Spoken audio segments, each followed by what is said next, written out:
subscribe មកព្រីហាអរគុណបងថ្ងៃចេញមក review ពីត្រីរបស់យើងបាទហើយត្រីនឹងប្រាប់ពីតម្លៃត្រីដែលយើងលក់តោះចូលទៅកម្មវិធីយើងបងប្អូននេះគឺជាត្រីរបស់យើងបាទ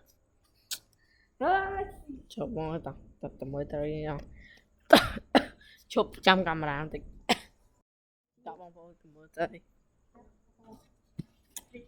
កូនត្រីខ្ញុំដាក់សិននេះឡើងច្រើនមកមើលខាត់ទៅនេះហើយកុំដាក់ចាំងពេកនេះច្រើនបងប្អូនរាប់ពាន់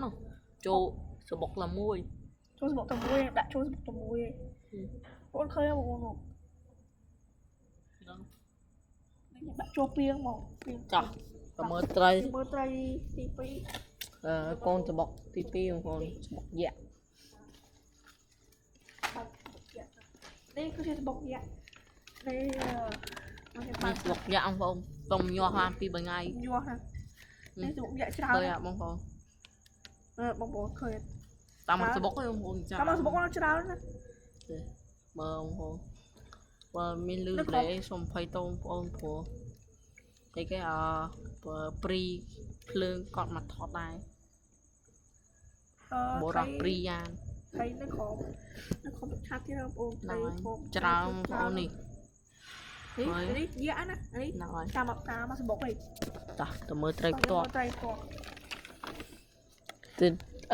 ទៅមុខទៅកលែកមើលត្រីយ៉ាក់យើងមានមកនេះសោមមួយនេះមួយនេះក៏ជាត្រីយ៉ាក់ឈប់តក់កដងចេញខ្ញុំលើកកដងចឹងសិនដាក់នេះផងបងប្អូនឲ្យស្រួលមើលដាក់នេះស្រួលមើលចេះនេះត្រីយ៉ាក់ផងត្រីយ៉ាក់នេះខ្ញុំធ្លាប់ដាក់វីដេអូមួយបងខ្ញុំក៏ធ្លាប់ដែរនេះយ៉ាក់ពូនេះឲ្យថាខ្ញុំកុហកនេះមកខ្ញុំទាញវាមកនេះ